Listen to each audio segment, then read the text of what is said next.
Você já ouviu a história de Deodoro da Fonseca, o primeiro presidente do Brasil? Provavelmente sim. Mas o que você não sabe é que por trás da imagem do marechal imponente montado em seu cavalo branco, proclamando a República em 1889, existe um enredo cheio de contradições, pressões, doenças e decisões que mudaram o rumo da história por um triz. Neste vídeo, você vai descobrir o verdadeiro homem por trás do uniforme. Não o símbolo que aparece nos livros, mas o ser humano, frágil, leal, teimoso e, acima de tudo, pego de surpresa por um destino que parecia escrito por mãos invisíveis. Uma história onde o protagonista parece ser, ao mesmo tempo, o herói e a vítima. Deodoro da Fonseca não queria a República. Ele não planejou um golpe. Ele não desejava estar no centro de uma revolução, mas foi exatamente isso que aconteceu. E ao final desse vídeo, você vai entender como um monarquista convicto se tornou, ironicamente, o pai da República Brasileira. Nascido em 5 de agosto de 1827, em Alagoas, Deodoro da Fonseca veio de uma família tradicional e militar. Era o quinto de 13 filhos, muitos dos quais seguiram carreira no exército. Desde cedo, seu destino parecia traçado disciplina, obediência e honra. E foi exatamente isso que o jovem Deodoro levou para a Guerra do Paraguai, onde ganhou fama por sua coragem nos campos de batalha. Ele não era um homem de palavras bonitas nem de discursos inflamados. Era um homem de ação. Ganhou respeito e ascensão dentro da hierarquia militar, tornando-se uma referência entre os oficiais. Mas essa lealdade que ele devotava à pátria também era voltada ao imperador Dom Pedro II, por quem tinha grande admiração. E aí começa a grande ironia da história. O homem que proclamaria a República Brasileira era, na essência, um monarquista fiel.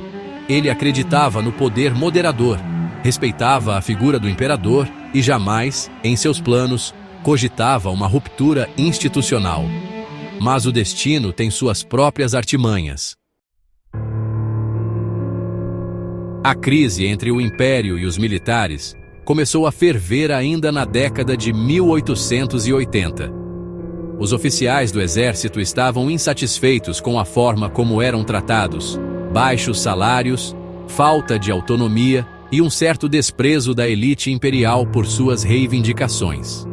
Ao mesmo tempo, ideias republicanas se espalhavam rapidamente, principalmente entre os jovens oficiais. Deodoro, já general de prestígio, era visto como a figura ideal para liderar uma possível transição. Mas ele resistia.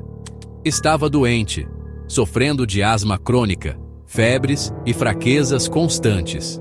Já com mais de 60 anos, não tinha mais a força de antes. Mas as pressões eram grandes. O Partido Republicano, militares influentes e até mesmo figuras da imprensa cercavam o marechal, tentando convencê-lo de que era chegada a hora da mudança. Em meio a esse turbilhão, veio a faísca. O governo imperial nomeou Gaspar Silveira Martins como chefe do gabinete. E aí sim Deodoro sentiu o golpe. Silveira era seu inimigo pessoal, um desafeto de longa data.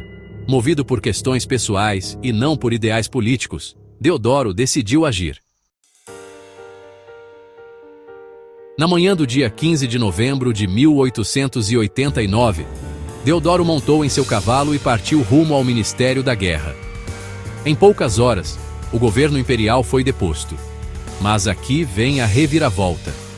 Naquele momento, Deodoro não proclamou a República. Ele acreditava que estava apenas derrubando um gabinete e que o imperador indicaria outro. Só mais tarde, com a pressão de republicanos como Benjamin Constant, foi que a República foi oficialmente proclamada. Deodoro, enfraquecido pela doença e pelas circunstâncias, se viu presidente provisório de um novo regime que ele não havia planejado. Em poucas horas, a monarquia caiu sem sangue, sem resistência, sem batalhas. Dom Pedro II, surpreso e resignado, foi exilado, e o Brasil passou de império a república, com uma velocidade que poucos acreditavam ser possível. Deodoro da Fonseca havia se tornado o primeiro presidente do Brasil, mesmo sem desejar isso.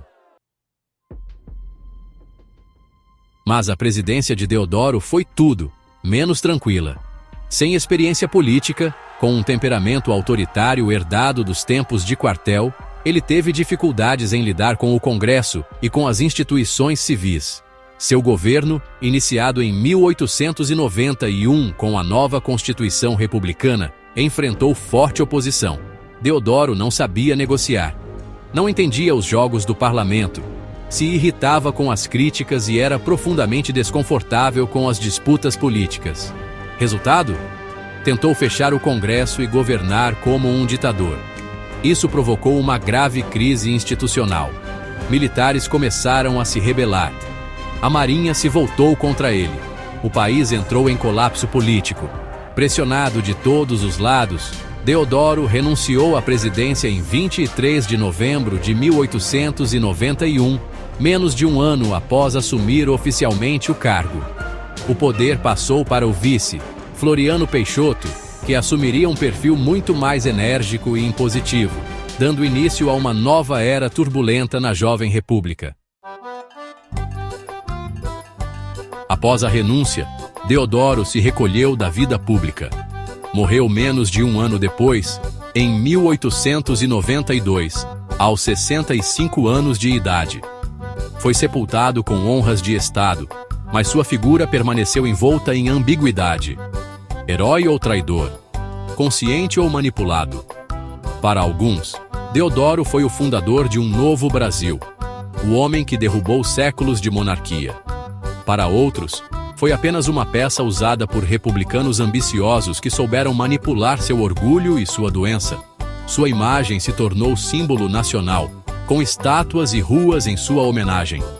Mas a história verdadeira mostra um homem dividido entre lealdades, pego por um turbilhão político que ele jamais conseguiu dominar. E talvez, o mais humano de todos os nossos líderes. Porque no fim das contas, Deodoro da Fonseca representa o conflito entre o dever militar, os sentimentos pessoais e as forças imprevisíveis da história. E isso o torna não só relevante, mas essencial para compreendermos como o Brasil deixou de ser império e mergulhou na República. Se você curtiu essa história e quer conhecer outros personagens reais que mudaram o Brasil de formas surpreendentes, já deixa seu like, se inscreve no canal e ativa o sininho. Aqui, você vai descobrir que a história é muito mais do que datas e nomes. É feita de decisões, conflitos e, principalmente, de pessoas de carne e osso como eu e você. Deixa nos comentários qual outro personagem da nossa história você gostaria de ver por aqui. Até o próximo vídeo!